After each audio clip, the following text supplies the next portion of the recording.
नमस्कार दोस्तों, TNC bullet series में आपका हार्दिक स्वागत और अभिनंदन है। दोस्तों, जैसा कि आपको पता है, रोज सुबह 7 बजे हम टीएनसी बुलेट सीरीज के माध्यम से एक इम्पोर्टेंट क्लास जो है वो आपके सामने लेके आते हैं। उस क्लास से रिलेटेड जो भी हमारे पास में डाउट होते हैं उन सबको हम क्लियर करते हैं, साथ के साथ चर्चा करते हैं कि इन फ्यूचर से हमारे पास में उस पर्टिकुलर टॉपिक से किस प्रकार से जो है वो क्वेश्चन आ सकते हैं। तो इसी कड़ी में हमारे पास में आज की क्लास आ गई 292 नंबर की class, that is called pancreatitis. इसके बारे में जो है वो डिस्कस करते हैं, देन उसके बाद जो है वो आगे बढ़ते हैं। ये जो हमने टॉपिक सेलेक्ट किया है वो हमने 200 मोस्ट इंपॉर्टेंट टॉपिक की जो अपन ने लिस्ट बनाई थी वहां से जो है वो सेलेक्ट किया है, जिसको हम आज जो है वो पढ़ने वाले हैं। सबसे पहले हम बात कर लेते हैं बिना टाइम वेस्ट किए हुए कि इस टॉपिक से पर्टिकुलर जो है वो किस प्रकार के क्वेश्चन आंसर आते हैं। तो दोस्तों, अगर क्वेश्चन आंसर की बात करें तो इस पर्टिकुलर टॉपिक से हमारे पास में बहुत सारे क्वेश्चन निकल के आते हैं। क्वेश्चन इंट्रोडक्शन से लेके इसके मैनेजमेंट तक सारे क्वेश्चन निकल के आते हैं। लेकिन अगर ऑल ओवर देखा जाए कि सबसे ज्यादा जो क्वेश्चन निकल के आए हैं तो वो दोस्तों निकल के आए हैं इसके मैनेजमेंट पे।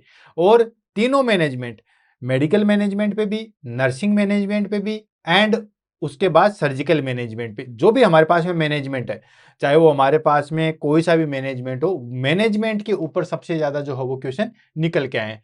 तो उनकी भी हम जो है वो चर्चा करेंगे, क्योंकि काफी ज्यादा जो है वो हमारे लिए एग्जाम की दृष्टि से इंपॉर्टेंट हो जाता है। तो मैनेजमेंट को भी हम जो है बहुत अच्छे से डिटेल से देखेंगे। बाकी और भी चीजों से, जैसे पैथोफिजियोलॉजी से भी जो है वो इसमें क्वेश्चन निकल के आते हैं। देन अगर हम बात करें तो इसकी इटियोलॉजी से भी जो है वो क्वेश्चन निकल के आते हैं।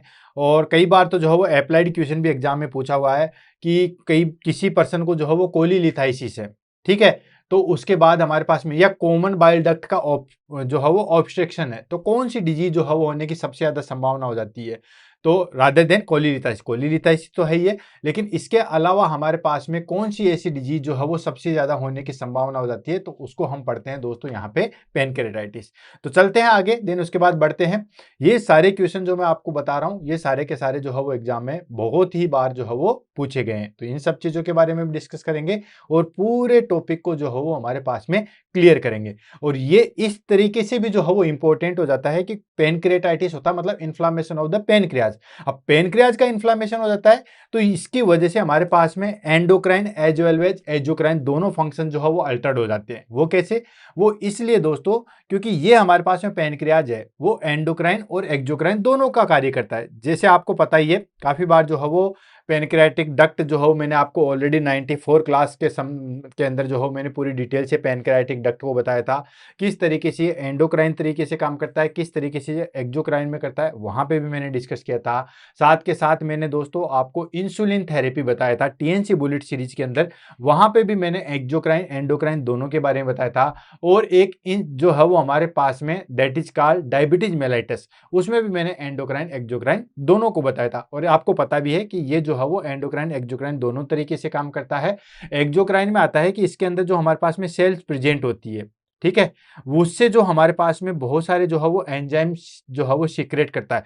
वो एंजाइम हमारे पास में जो पेनक्रियाटिक डक्ट है इसके थ्रू होते हुए जो कॉमन बाइल डक्ट है उसमें आके मिल जाता है और फिर फाइनली जो है वो आगे हेपेटो पेनक्रियाटिक एम्पुला या हम कहें ड्यूडेनम के अंदर जो है वो खुल जाता है। ये तो हो गया एक्सोक्राइन। एंडोक्राइन में का आपको पता ही है कि बीच में जो है वो छोटी छोटी सेल्स की जो है वो स्ट्रक्चर प्रेजेंट होती है। ये देख लो, छोटे छोटे जो है वो द्वीप के जैसे, जैसे समुद्र के अंदर जो है वो द्वीप नहीं निकले होते, ठीक उसी तरीके से जो है हमारे पास में छोटी छोटी उभारनुमा संरचना जो है वो निकली होती है। इनको हम कहते हैं आइलेट्स ऑफ लैंगरहैंस, यानी कि लैंगरहैंस की द्वीप कोशिकाएं। इसके अंदर जो हमारे पास में अल्फा बीटा गामा ये सारी चीजें जो है प्रेजेंट होती है और ये जो है वो हार्मोन सीक्रेट करती है, दैट इज कॉल्ड ग्लूकागोन है, इंसुलिन है, देन उसके बाद जो है गोनेड सेक्स गोनेड है, ये सारे हार्मोन जो है वो सीक्रेट करती है। ये हमारे पास में मेन फंक्शन हो गया दोस्तों एंडोक्राइन का। तो ये दोनों तरीके से वर्क करती है, तो इसको मिक्स ग्लैंड के नाम से भी जाना जाता है और दोनों कार्य करती है। तो सीधी सी बात है कि हमारे लिए बॉडी के लिए भी काफी इंपॉर्टेंट है, इसलिए पेनक्रेटाइटिस जो है वो और ज्यादा इंपॉर्टेंट हो जाता है। तो चलते हैं आगे और इसके बारे में जो है वो पूरा कंप्लीट जो है वो डिस्कशन करते हैं। सबसे पहले हम बात कर लेते हैं दोस्तों डेफिनेशन की।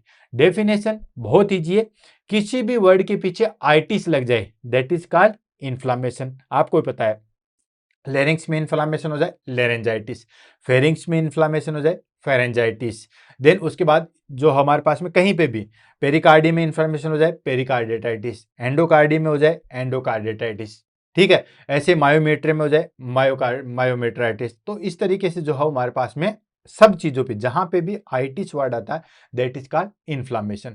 अब ये हो गया हमारे पास में पेनक्रेटाइटिस। तो पेनक्रेटाइटिस का हमारे पास में मीनिंग हो गया pancreatitis in the sense inflammation of the pancreas. Pancreas में जो इन्फ्लामेशन होता है उसको हम बोलते हैं पेनक्रेटाइटिस। तो इसको लेते हैं एंड वन बाय वन करके जो है वो आगे बढ़ते हैं। सबसे पहले pancreatitis is the inflammation of the pancreas. Simple and correct definition, that is called inflammation of the pancreas, an organ located behind the stomach that help in digestion, that is called exocrine function, and regulate blood sugar, that is called endocrine function. दोनों चीजों को और complete definition जो है वो यहाँ पे बता दीजिए कि पेनक्रेटाइटिस जो है वो क्या होता है दोस्तों। पेनक्रेटाइटिस है इन्फ्लामेशन ऑफ द पेनक्रियाज। ये क्या है, इन्फ्लामेशन ऑफ द पेनक्रियाज है, इसको हम कहते हैं पेनक्रेटाइटिस। और ये जो पेनक्रियाज है ऑर्गन जो है वो कहाँ पे लोकेटेड होता है, बिहाइंड द स्टोमक। स्टोमक के जो है वो जस्ट पीछे के साइड में जो है वो लोकेटेड रहता है। देन इसमें आ जाता है हमारे पास में दैट हेल्प इन डाइजेशन। ये जो है वो किस में हेल्प करता है, डाइजेशन में हेल्प करता है। क्यों, क्योंकि एक्सोक्राइन फंक्शन से जो हमारे पास में एंजाइम निकलते हैं जस्ट लाइक दैट लाइपेज है, एमाइलेज है, ये सारे के सारे डाइजेशन में हेल्प करती हैं। और ये सारे हमारे पास में डायग्नोस्टिक इवोल्यूशन में भी आएंगे। तो ये जो हमारे पास में एक्सोक्राइन फंक्शन है यानी कि डाइजेस्टिव एंजाइम जैसे एमाइलेज, लाइपेज, ये सारे के सारे जो है वो पैनक्रियाज से सीक्रेट होते हैं और डाइजेशन में हेल्प करते हैं। और ये इसका एक्सोक्राइन फंक्शन है।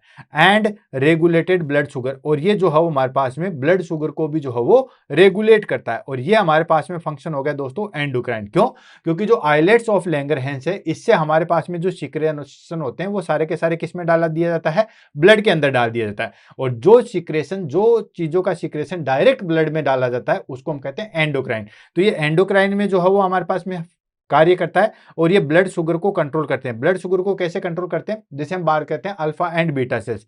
बीटा सेल से जो है वो इंसुलिन सीक्रेट करता है जो कि ब्लड शुगर लेवल को कम करता है। और जो हमारे पास में अल्फा सेल्स है उससे ग्लूकागोन का सीक्रेशन होता है जो कि हमारे पास में ब्लड ग्लूकोज लेवल को जो है वो इंक्रीज करता है। तो एक इंक्रीज करता है, दूसरा डिक्रीज करता है, इन दोनों में जो है वो बैलेंस बना के रखता है। तो ये ब्लड शुगर और डाइजेशन में जो है वो हेल्प करता है। डाइजेशन वाला जो फंक्शन हो गया वो हो गया इसका एक्सोक्राइन फंक्शन, और जो शुगर कंट्रोल वाला फंक्शन हो गया वो हमारे पास में हो गया एंडोक्राइन फंक्शन। देन आगे आ जाता है inflammation causes pancreatic enzyme to activated inside the pancreas instead of intestine, leading of autodigestion of pancreatic tissue। काफी ज्यादा इंपॉर्टेंट, बहुत बहुत ज्यादा इंपॉर्टेंट है, दैट इज कॉल्ड ऑटोडाइजेशन। इसको आप याद रख लो, सारी चीज क्लियर हो जाएगी। अब देखो, inflammation cause of pancreatic enzyme to activated inside the pancreas instead of intestine. तो एक्चुअली क्या होता है, जब हमारे पास में इन्फ्लामेशन हो जाएगा, ठीक है, पेनक्रियाज के अंदर जो है हमारे पास में इन्फ्लामेशन हो जाएगा, जिसकी वजह से क्या होगा, जो पेनक्रियाटिक एंजाइम है उनको से एमाइजेज, लाइपेज, ये सारे के सारे जो है वो एक्टिवेटेड हो जाएंगे। अब ये एक्टिवेटेड होने की वजह से क्या करते हैं कि एक्टिवेटेड हो जाएंगे। एक्टिवेटेड होने के बाद में क्या करना चाहिए कि यहां से जो है वो पेनक्रियाज से जो एंजाइम आ रहे हैं एमाइजेज, लाइपेज, वो सीधा इंटेस्टाइन में आना चाहिए। और इंटेस्टाइन में आने के बाद इंटेस्टाइन को अफेक्ट करना चाहिए। लेकिन उससे पहले क्या करते हैं कि इंटेस्टाइन के बजाय ये हमारे टिश्यू को ही जो है वो खाने लग जाते हैं। ये जो हमारे पास में टिश्यू है वो होते हैं प्रोटीन के बेसिकली बने हुए होते हैं। तो ये प्रोटीन का ही जो है वो डाइजेशन करने लग जाता है, जिसको हम कहते हैं ऑटो डाइजेशन। और इस कारण ये सबसे ज्यादा है जो है वो डेंजरस होता है।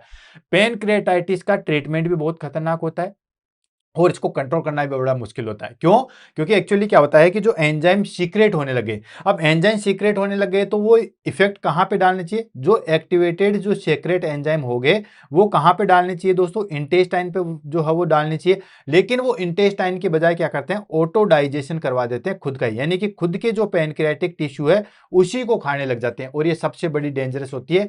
तभी तो जो है वो पेनक्रेटाइटिस को सबसे ज्यादा कॉम्प्लिकेटेड चीज मानी गई है। क्यों, क्योंकि अगर एक्टिव फेज में, और एक चीज बताऊं आपको कि एक्टिव फेज में जो है हमारे पास में दो चीज होती है, एक होता है हमारे पास में एक्यूट पेनक्रेटाइटिस और एक होता है हमारे पास में क्रोनिक पेनक्रेटाइटिस। अब एक इंटरेस्टिंग चीज बताता हूं दोस्तों, क्रोनिक पेनक्रेटाइटिस का पेशेंट फिर भी जो है वो बच जाता है, एक्यूट पेनक्रेटाइटिस का पेशेंट जो है वो बचना बड़ा ही मुश्किल होता है।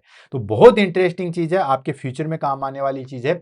एक्यूट पेनक्रेटाइटिस का जो है वो हमारे पास में पेशेंट नहीं बच पाता है। उसका रीजन, क्योंकि सडनली जो है पेनक्रियाज इंक्रीज होते हैं वो हमारे खुद के जो है वो टिश्यू को ही डाइजेस्ट करना चालू कर देते हैं। क्रोनिक में क्या होता है, थोड़े थोड़े जो है वो बढ़ते हैं, तब तक हमारी बॉडी जो है उसको कंपनसेट करती है। तो इसीलिए जो है पैनक्रेटाइटिस काफी ज्यादा जो है वो इंपॉर्टेंट है।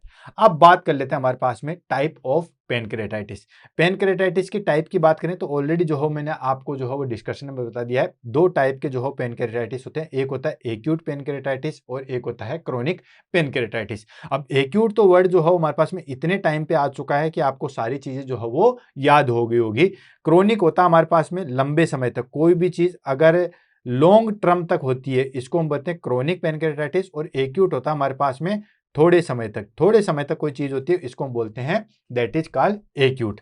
तो ये क्या होता है, डिस्क्रिप्शन की अगर हम बात करें तो डिस्क्रिप्शन हो जाएगा sudden inflammation of the pancreas can be treat mild and life threatening. देखो यहां पे भी ये वर्ड बोल दिया है कि sudden inflammation of the pancreas हो जाता है, दैट कैन बी माइल्ड और लाइफ थ्रेटनिंग। ये जो है वो माइल्ड होता है बट लाइफ थ्रेटनिंग होता है, स्टार्टिंग में जो हो पैनक्रियाज का खात्मा हो जाता है। तो ये हमारे पास में दोस्तों शॉर्ट टर्म होता है एंड रिवर्सिबल होता है। क्लियर। सेकेंड आ जाता है हमारे पास में that is called chronic pancreatitis, मतलब लंबे समय तक जो है पैनक्रियाज में इन्फ्लामेशन हो उसको हम कहते हैं क्रोनिक पैनक्रेटाइटिस। तो long standing inflammation causing irreversible damage of the pancreas that is called chronic pancreatitis. और ये जो है हमारे पास में लॉन्ग टर्म होता है और ये इरिवर्सिबल होता है। तो दो प्रकार के पैनक्रेटाइटिस है, acute pancreatitis and chronic pancreatitis. अब बात कर लेते हैं हमारे पास में ईटियोलॉजी, काफी ज्यादा इंपॉर्टेंट है। ईटियोलॉजी क्या कहती है, किसकी वजह से जो है वो पैनक्रेटाइटिस हो जाता है। सबसे पहली चीज है गोल स्टोन, और ये मोस्ट कॉमन कोज है और यहीं पे बच्चे जो है वो फंस जाते हैं। सेकंड आता है मोस्ट हमारे पास में अल्कोहल एब्यूज, ठीक है, लेकिन बच्चों को जो है वो यही लगता है कि अल्कोहल एब्यूज जो है वो हमारे पास में सबसे टॉप पे है, ठीक, क्योंकि गोल स्टोन। अब गोल स्टोन से क्या तात्पर्य है, गोल स्टोन से आप ये देखिए कि जैसे मैं इमेज बनाऊं पैनक्रेटाइटिस की, तो ये हमारे पास में पैनक्रेटाइटिस की इमेज आ जाएगी कहां पे, ये हमारे पास में पैनक्रियाज है, मान लीजिए क्या है, ये पैनक्रियाज है। अब ये पैनक्रियाज क्या करता है कि हमारे पास में सीधा सीधा जो है वो कहते हैं क्या है, क्या कहना चाह रहे हैं हम ये कह रहे हैं कि ये जो हमारे पास में बाइल डक्ट है ये लास्ट में जाके किससे अटैच होती है, गोल ब्लेडर से। ये हमारे पास में गोल ब्लेडर से अटैच होगी, ये हमारे पास में जो है वो लीवर से जाके अटैच होगी, ठीक है। ये हमारे पास में जो है वो फिर कॉमन बाइल डक्ट बना लेती है। तो ये हमारे पास में जो है वो क्या हो गया, लीवर से जाके अटैच हो रही है, सॉरी क्या गोल ब्लेडर से जाके अटैच हो रही है। अब गोल ब्लेडर से जाके अटैच हो रही है तो उस गोल ब्लेडर में क्या होता है, अगर स्टोन है जिसको हम क्या कहते हैं दोस्तों, that is called goal stone, या फिर हमारे पास आ जाएगा अलग वर्ड दैट इज कॉल्ड कोलीलिथाइसिस। क्या होता है, कोलीलिथाइसिस। लिथाइसिस का मतलब होता है स्टोन, ठीक है, जैसे रीनल लिथाइसिस, रीनल स्टोन को हम जो है रीनल लिथाइसिस बोलते हैं। लिथाइसिस हो गया स्टोन एंड कोली का मतलब हो गया गोल ब्लेडर, क्या हो गया, गोल ब्लेडर। ऐसे कोलीसिस्टाइटिस हो गया inflammation in the gall bladder. Cholecystitis that is called inflammation of the gall bladder and cholelithiasis that is called stone formation या stone present in the gall bladder. अब देखो होता क्या है, ये जो गोल ब्लेडर के अंदर स्टोन है, अब आपको यह भी पता है कि गोल ब्लेडर के अंदर स्टोन होता है, तो जब डॉक्टर के पास जाते हैं तो ये कहते हैं कि फाइनली ट्रीटमेंट इसका क्या है, ऑपरेशन के द्वारा ही निकालना है। फिर वो सेकंड क्वेश्चन आता है कि अगर हम इसको नहीं निकलवाएंगे तो क्या दिक्कत है। तो दोस्तों गोल ब्लेडर में अगर स्टोन हो जाए, अगर आप नहीं भी निकाल रहे हो ना, तो वैसे कोई दिक्कत होती नहीं है। क्यों, क्योंकि जब गोल ब्लेडर को निकाल देते हैं तभी तो हम सर्वाइव करते हैं ना। सिर्फ और सिर्फ हमें करना क्या होता है, थोड़ा सा फेट जो है वो कम खाना होता है ताकि जो है मेटाबॉलिज्म में कोई दिक्कत ना आए। लेकिन उससे भी, उस कोलीलिथाइसिस से भी ज्यादा डेंजरस क्या चीज होती है कि जैसे मान लो वो स्टोन है, ठीक है, ये कोई स्टोन है, वो स्टोन इसमें आके अटक जाए या यहाँ पे आके कट के यहाँ पे अटक जाए, दिख रहा है, लो मैं ब्लैक से बना देता हूं, यहाँ पे जाके अटक जाए। अब यहाँ पे जाके अटक जाएगा तो इससे क्या होगा भाई, यहाँ पे गोल ब्लेडर के अंदर स्टोन है, ये स्टोन है, वो स्टोन कॉमन बाइल डक्ट से होते हुए यहाँ पे आके अटक जाए। ये जहां पे ओपन होती है कौन सी, दैट इज कॉल्ड पैनक्रियाज, और ये दोनों कॉमन बाइल डक्ट जिसको हम बोलते हैं हेपेटो पैनक्रियाटिक एम्पुला। अब यहाँ पे अटक जाएगा तो मुझे बताइए दोस्तों, ये जो पैनक्रियाज से सीक्रेट होने वाले एंजाइम हैं, अभी हम एक्सोक्राइन की बात कर रहे हैं, एंडोक्राइन की नहीं करें, एक्सोक्राइन में है, तो क्योंकि एंडोक्राइन का तो कोई रोल ही नहीं है। क्यों, क्योंकि एंडोक्राइन से तो जो हार्मोन सीक्रेट होते हैं वो सीधे कहां पे डाल दिए जाते हैं, ब्लड के अंदर डाल दिए जाते हैं। तो कोई दिक्कत ही नहीं है, ब्लड सप्लाई तो है ही है। अगर यहाँ पे स्टोन भी आ जाएगा, यहाँ पे पर्टिकुलर स्टोन भी आ जाएगा तो कोई दिक्कत नहीं है, क्योंकि वो तो ब्लड सप्लाई के माध्यम से जो है पूरी बॉडी में फैल जाएंगे। लेकिन जो पेनक्रियाटिक जूस है वो तो इसी पेनक्रियाटिक डक्ट के द्वारा आता है।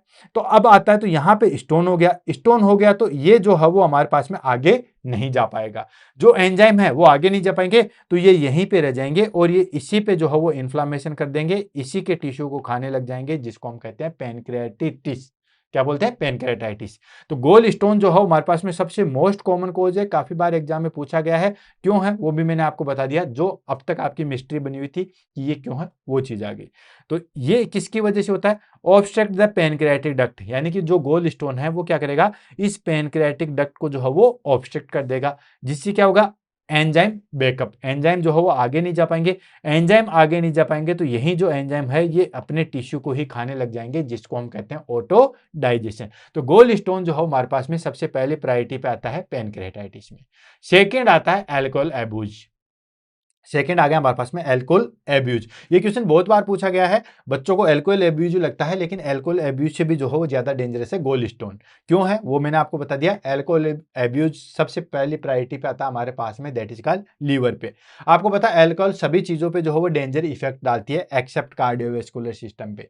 कार्डियोवेस्कुलर सिस्टम पे कैसे दोस्तों? जो हमारे पास में एक्सेसिव जो है वो लिपिड्स जमा हो जाती है ना, वो अल्कोहल के द्वारा हट जाती है। ठीक है, तो ब्लड वेसल्स के लिए अल्कोहल जो है वो ठीक है, लेकिन वो भी एक लिमिट मात्रा में। ऐसा नहीं है कि पूरे 24 घंटे जो है वो पी के टली रहे, ऐसा नहीं, बिल्कुल एक लिमिट मात्रा में अगर लेते हो तो ब्लड वेसल्स के लिए ठीक है। बाकी सभी जितने भी ऑर्गन, चाहे वो लीवर हो, चाहे गोल ब्लैडर हो, चाहे हमारे पास में पेनक्रियाज हो, इंटेस्टाइन हो, सबके लिए जो है वो डेंजरस होती है। तो अल्कोहल एब्यूज की बात करें तो chronic alcohol intake damage pancreatic cell and increase secretion of viscosity, यानी कि ये जब ज्यादा से ज्यादा अल्कोहल का कंजप्शन करते हैं, ज्यादा से ज्यादा जो है वो दारू पीते हैं, इसकी वजह से क्या होगा, damage of pancreatic sales, pancreatic sales जो है वो डैमेज हो जाएगी और उसको कंपनसेट करने के लिए जो है वो ज्यादा से ज्यादा जो है वो सिक्रेशन करना पड़ेगा, और वो चीज आगे कि हमारे पास में इंक्रीज सिक्रेशन विस्कोसिटी हो जाता है, सिक्रेशन जो है वो ज्यादा हो जाते हैं। ये हो गया हमारे पास में अल्कोहल एब्यूज। अब अदर कोजेज भी हम ले लेते हैं। अल्कोहल एब्यूज और गोल स्टोन तो सबसे प्रायोरिटी पे है कि इसकी वजह से पेनक्रियाटाइटिस होता ही होता है, लेकिन और अदर कोजेज कौन कौन से जिसकी वजह से पेनक्रियाटाइटिस हो सकता है? तो इसमें हमारे पास में सबसे पहली चीज आती है हाइपर ट्राइग्लिसरीडीमिया। ठीक है, हाइपर ट्राइग्लिसराइडमिया। तो हाइपर ट्राइग्लिसरीडे में क्या होता है कि ये जो ट्राइग्लिसराइड है, ये होता है हमारे पास में ट्राइग्लिसराइड जो है उसकी अमाउंट जो है वो बढ़ जाती है, और वो कितनी हो जाती है दोस्तों, मोर देन 100 mg पर डेसीलीटर से भी ज्यादा होती है। एज एन एवरेज की बात करें तो वो होती है लगभग 150 मिलीग्राम पर डेसीलीटर। अगर हम ट्राइग्लिसराइड की बात करें तो लगभग जो है वो हमारे पास में ये होती है लेस देन, ठीक है, ये हमारे पास में 150 mg पर डेसीलीटर के समथिंग होता है। लेकिन वो ट्राइग्लिसराइड अगर हमारे पास में बढ़ते बढ़ते बढ़ते बढ़ते कितने से ऊपर हो जाए दोस्तों, 1000 मिलीग्राम पर डेसीलीटर से ऊपर हो जाएगा, जिसको हम बोलते हैं हाइपर ट्राइग्लिसराइडमिया। ठीक है, हाइपर का मतलब हो गया हमारे पास में इंक्रीज, ट्राइग्लिसराइड हो गया ट्राइग्लिसराइड, और मिया हो गया हमारे पास में ब्लड, जिसके पीछे भी मिया है, दैट इज कॉल्ड ब्लड, जैसे एनीमिया, थैलेसीमिया, ये सारी चीजें। नेक्स्ट आ जाता है हमारे पास में that is called hyper kalaemia. Hyper kalaemia का मतलब क्या हो गया, इंक्रीज पोटेशियम लेवल। ठीक है, कैल्सीमिया नहीं बोल रहे हैं, हाइपर कैलेमिया बोल रहे हैं। ठीक है, sorry hyper calcaemia, sorry sorry मैंने प्रोनाउंसिएशन गलत कर दिया, हाइपर कैल्सीमिया। हाइपर कैल्सीमिया का मतलब है increase calcium level. Normal value आपको पता है, नॉर्मल वैल्यू होती है 8.5 से लेके 10.8 मिलीग्राम पर डेसीलीटर, कुछ बुक्स में 10.5 मिलीग्राम पर डेसीलीटर ही बताया है। तो अगर कैल्शियम लेवल हमारे पास में बहुत ज्यादा इंक्रीज हो जाएगा तो उसका वहां पे डिपोजिशन हो जाएगा और उसकी वजह से जो हो पेनक्रियाटाइटिस हो जाएगा। नेक्स्ट आता है हमारे पास में ड्रग्स। ड्रग्स कौन कौन सी दोस्तों, अगर कोई क्लाइंट बहुत ज्यादा स्टेरॉइड थेरेपी ले रहा है, बहुत ज्यादा थियाजाइड ड्रग्स ले रहा है, या जो है हमारे पास में एजोट्रोपिनिया ट्रोपाइन ले रहा है, तो ये हमारे पास में दोस्तों ऐसी कुछ ड्रग्स है जिसकी वजह से हमारे पास में क्या होता है, पेनक्रियाटाइटिस होता है। क्लियर है। नेक्स्ट आ जाता है हमारे पास में इन्फेक्शन। इन्फेक्शन की अगर हम बात करें तो दोस्तों मम्स हो गया या कॉक्सोचिकी वायरस हो गया, ठीक है, कोक्साकी वायरस है, ये सारे के सारे जो है वो हमारे पास में क्या करवाते हैं, पेनक्रियाटाइटिस करवाते हैं। नेक्स्ट आ गया हमारे पास में ट्रोमा, और ट्रोमा में भी कौन सा दोस्तों, specially abdominal trauma. Abdominal trauma में क्या होगा, कोई भी ट्रोमा हुआ जिसकी वजह से हमारे पास में पेनक्रियाज जो है, ठीक है, अगर ये अफेक्ट होता है या ये पेनक्रियाज जो है वो डैमेज होता है, जिसके कारण क्या होता है, ट्रोमा वाली कंडीशन आती है जिसको हम बोलते हैं एब्डोमिनल ट्रोमा। नेक्स्ट आ जाता है हमारे पास में पोस्ट ईआरसीपी। पोस्ट ईआरसीपी मतलब हमारे पास में एंडोस्कोपी के द्वारा हम क्या करते हैं दोस्तों, इन्वेस्टिगेशन करते हैं। ये ईआरसीपी क्या है, इन्वेस्टिगेशन है। ये इन्वेस्टिगेशन किया जाता है कहीं कोई ऑब्स्ट्रक्शन तो नहीं है, देन स्टोमक के अंदर कोई प्रॉब्लम तो नहीं है, डुडेनम के अंदर कोई प्रॉब्लम तो नहीं है। तो इसके अंदर बेसिकली क्या होता है, एक फाइबर ऑप्टिक डिवाइस, जैसे ब्रोंकियोस्कोपी करते हैं वैसे ही जो है वो फाइबर ऑप्टिक डिवाइस जो है वो इसोफेगस में डालते हुए, स्टोमस में डालते हुए जो है वो डुडेनम तक लेके आते हैं। इसको हम बोलते हैं ERCP, that is called endoscopic retrograde cholangiopancreatography. ठीक है, और एग्जाम में काफी बार जो है वो ईआरसीपी की जो है वो फुल फॉर्म पूछी गई है। आजकल तो खैर कम कर दिया ईआरसीपी की जो है वो फुल फॉर्म पूछना। कोई टाइम पे ऐसा वर्चस्व था 2004 से लेके 2012 तक कि हर एग्जाम में जो है वो ईआरसीपी पूछा जाता है, इवन फुल फॉर्म।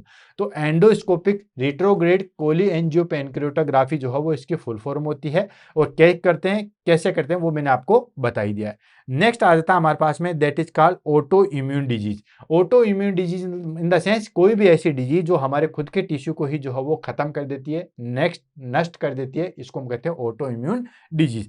नेक्स्ट आता है हमारे पास में genetic mutation. Genetic mutation in the sense जो CFTR जीन है उसके अंदर म्यूटेशन हो जाएगा, तो वो भी हमारे पास में जो है वो पेनक्रेटाइटिस करवाता है। अब CFTR जीन क्या होता है वो मुझे आप कमेंट करके जो है वो जरूर बताइएगा। CFTR का जिक्र जो है मैंने सिस्टिक फाइब्रोसिस के अंदर बहुत बार किया है। सिस्टिक फाइब्रोसिस मैंने ऑलरेडी जो है बुलेट सीरीज के अंदर जो है वो क्लास करवा रखी है। हालांकि दो फुल फॉर्म तो दो वर्ड की तो मैंने बताई दी है, CFTR में सिस्टिक फाइब्रोसिस। तो CFTR की जो है वो आप फुल फॉर्म बताइए कमेंट बॉक्स में, ताकि मुझे पता चले कि कौन कौन बच्चे इंटरेस्टेड के द्वारा जो है वो क्लास ले रहे हैं। तो ये हमारे पास में अदर कोजेज थे। पहला कोजेज था हमारे पास में गोल स्टोन, यानी कि गोल ब्लेडर के अंदर स्टोन हो जाएगा, वो तो पहला मेन रीजन ही है। दूसरा था हमारे पास में अल्कोहल यूज। उसके अलावा क्या क्या चीजें, हाइपर ट्राइग्लिसरीडीमिया हो जाएगा, हाइपर कैलेमिया हो जाएगा, ड्रग्स अगर ऐसी लोगे, या इन्फेक्शन हो जाएगा, ट्रोमा हो जाएगा, पोस्ट ईआरसीपी हो जाएगा, ऑटो इम्यून डिजीज होगी, या जेनेटिक म्यूटेशन हो जाएगा, और वो भी किसमें दोस्तों, CFTR जीन के अंदर हो जाएगा, तो हमारे पास में पेनक्रेटाइटिस जो है वो हो सकता है। क्लियर है, ये हो गया हमारे पास में अदर कोजेस। अब हम बात कर लेते हैं दोस्तों पैथोफिजियोलॉजी। हालांकि मोटा मोटा पैथोफिजियोलॉजी जो मैंने आपको बता दिया था, बाकी इसको कंप्लीट यहां पे कर लेते हैं। पैथोफिजियोलॉजी की अगर हम बात करें तो सबसे पहले क्या होगा, या तो ऑब्स्ट्रक्शन होगा या इंजरी होगी। देखो कोई एब्डोमिनल इंजरी हुई, या किसी की वजह से जो है हमारे पास में स्टेरॉइड थेरेपी वजह से जो है हमारे पास में इंजरी हुई, कोई भी, या तो पेनक्रियाज के अंदर ऑब्स्ट्रक्शन होगा, क्या होगा, यानी कि पेनक्रियाटिक डक्ट का जो है वो ऑब्स्ट्रक्शन होगा, या किसी भी तरीके से कोई इंजरी होगी, ऑब्स्ट्रक्शन या इंजरी होगी, उसकी वजह से क्या होगा, पेनक्रियाटिक एंजाइम जो है, जैसे ट्रिप्सिन है, लाइपेज है, एमाइलेज है, ये सारे के सारे एक्टिवेटेड हो जाएंगे, और वो भी परमानेंटली तरीके से। क्यों, क्योंकि ऑब्स्ट्रक्शन हो जाएगा, तो जब तक ऑब्स्ट्रक्शन नहीं निकालोगे तब तक वो परमानेंट ही है, और जब तक आप इंजरी से ठीक नहीं होगे तब तक वो जो है वो परमानेंट ही है। ठीक है, तो इसके एक्टिवेटेड प्रीमेच्योरली। तो ये हमारे पास में क्या होता है, ऑब्स्ट्रक्शन एंड इंजरी हो जाता है।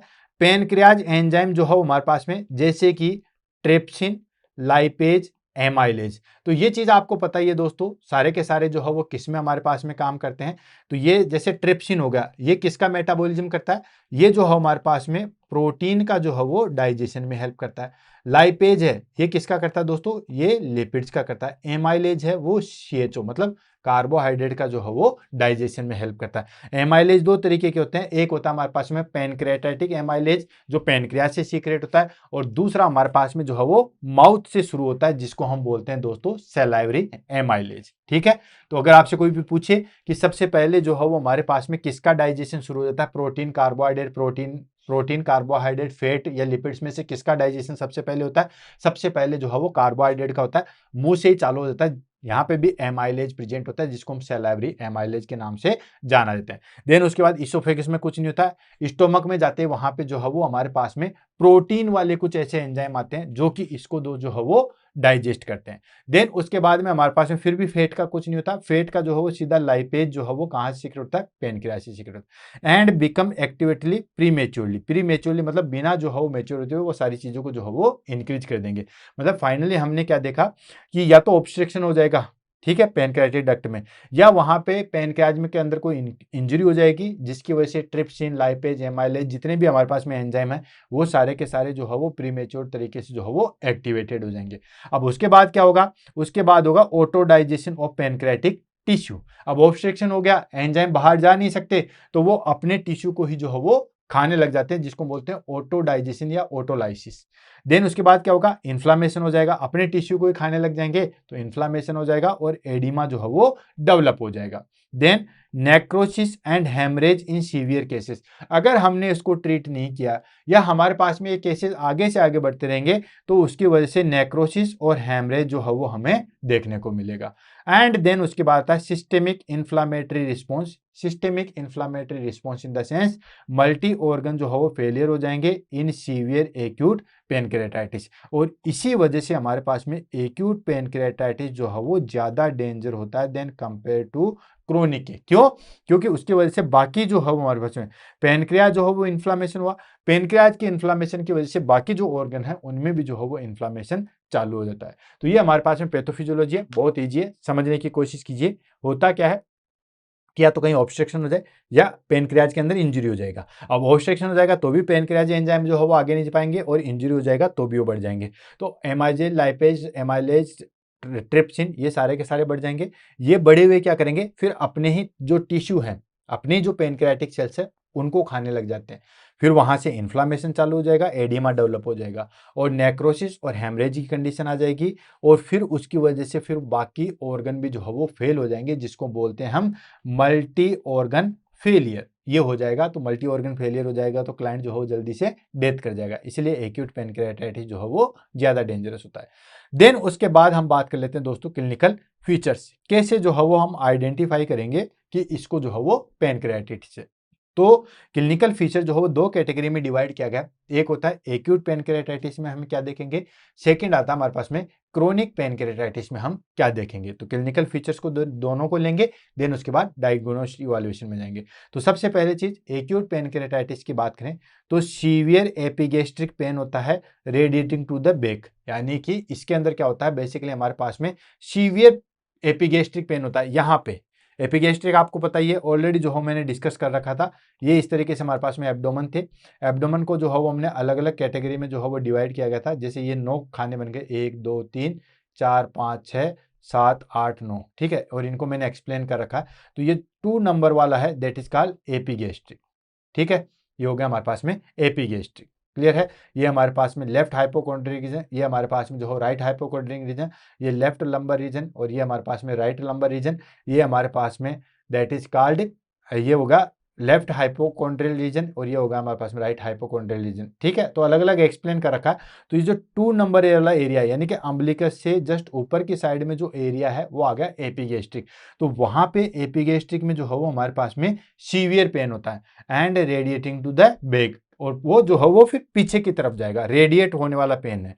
देन उसकी वजह उससे क्या होगा, फिर pain increase after to meal and alcohol. जैसे ही जो है वो हम मील खाना खाएंगे एंड अल्कोहल लेंगे, तो अल्कोहल लेंगे एंड खाना खाएंगे तो उसको पचाने के लिए क्या चाहिए दोस्तों, एंजाइम चाहिए। अब एंजाइम जो हो फिर सीक्रेट करेगा, तो हम एनपीओ रहते हैं तब तक पेनक्रियाज बिल्कुल रिलैक्स रहता है, कोई दिक्कत नहीं है, उसको कोई काम नहीं करना पड़ता, तो पेन भी नहीं होगा। लेकिन जैसे हमने जैसे खाना खाया या अल्कोहल कंजप्शन लिया तो उसको पचाने के लिए हमें क्या चाहिए दोस्तों, एंजाइम चाहिए। तो जैसे हमारे पास में खाना खाएंगे या अल्कोहल का जो है वो कंजप्शन करेंगे तो हमारे पास में क्या होगा दोस्तों, पेन इंक्रीज होगा। जैसे मान लो कुछ लेवल में पेन हो रहा था, हल्का हल्का पेन हो रहा था, जैसे आपने खाना खाया देन सीवियर हो गया। नेक्स्ट आ जाता है हमारे पास में that is called abdominal distension. अब देखो इसके अंदर जो है वो हमारे पास में एब्डोमन भी जो है वो इन्वॉल्व होता है, एब्डोमन भी जो है हमारे पास में इन्वॉल्व होता है, तो इसकी वजह से एब्डोमिनल डिस्टेंशन हमें देखने को मिलेगा। देन उसके बाद आता हमारे पास में fever and tachycardia. Fever and tachycardia की अगर हम बात करें तो फीवर हो गए, कहीं पे भी कोई इन्फ्लामेशन है दैट इज कॉल्ड आइटिस है, इन्फ्लामेशन है, तो फीवर तो हमें देखने को ही मिलेगा। एंड नेक्स्ट आता हमारे पास में tachycardia. Tachycardia in the sense हमारे पास में हार्ट रेट जो है वो इंक्रीज हो जाएगी। हार्ट रेट क्या होता है दोस्तों, इंक्रीज हो जाएगी। 100 बीट्स पर मिनट से जो है वो ज्यादा हो जाएगी, इसको हम कहते हैं दोस्तों टेकिकार्डिया। नेक्स्ट आता है हमारे पास में दैट इज कॉल्ड जॉइंडिस। अब देखो वहां पे हमारे पास में जो है बाइलरी ऑब्स्ट्रक्शन हो जाएगा। तो जो बाइलरी से क्या होता है दोस्तों, बिलीरुबिन आता है, ठीक है। जो बाइलरी वाली चीज थी ये वाले, अगर मैं कहूं ये वाला, अब यहां से जो हो कॉमन बाइल डक्ट से क्या आता है बेसिकली, इसमें बिलीरुबिन आता है। अब वो बिलीरुबिन जो हो वो हमारी बॉडी से बाहर नहीं निकल पाता क्योंकि यहाँ पे ऑब्स्ट्रक्शन है। तो पेनक्रियाटिक जूस तो निकलेंगे निकलेंगे नहीं, बल्कि जो हमारे पास में बाइल है वो भी नहीं निकल पाएगा।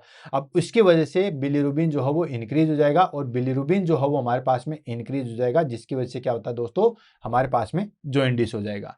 नेक्स्ट आता है हमारे पास में Cullen's sign and Grey Turner sign. ये एग्जाम में बहुत बहुत बार पूछे गए हैं। Cullen's sign and Grey Turner sign जो है वो किस में देखने को मिलता है, तो कूलिश साइन और ग्रे टर्नर साइन जो है वो हमारे पास में पेनक्रियाटाइटिस में देखने को मिलते हैं।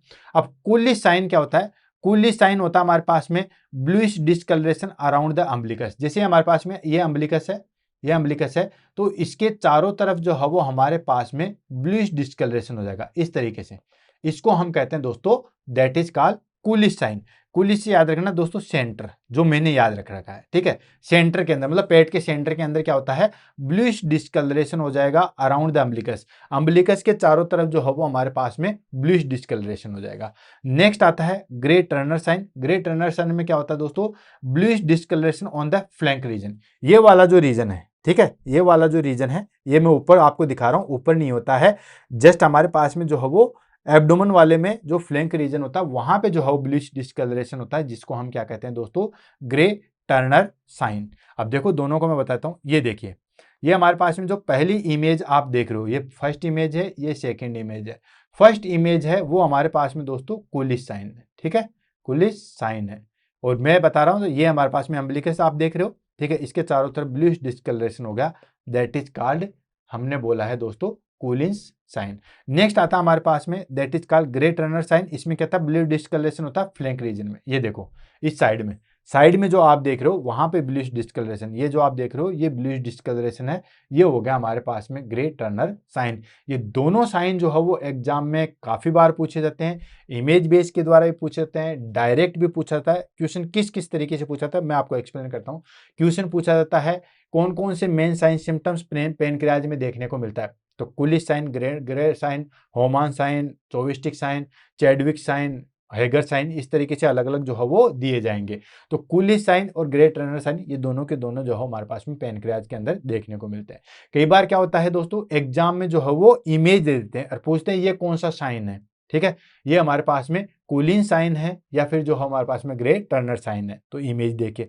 नेक्स्ट कई एग्जाम में जो हो पूरी डेफिनेशन देते हैं, bluish discolouration around the umbilicus is also known as. तो ये कौन सा साइन होता है, पहला ऑप्शन ग्रे टर्नर साइन बोल देंगे, सेकंड ऑप्शन जो है वो कूलिन्स साइन बोल देंगे। तो ध्यान रखना ये हमारे पास में जो है वो कूलिन साइन है।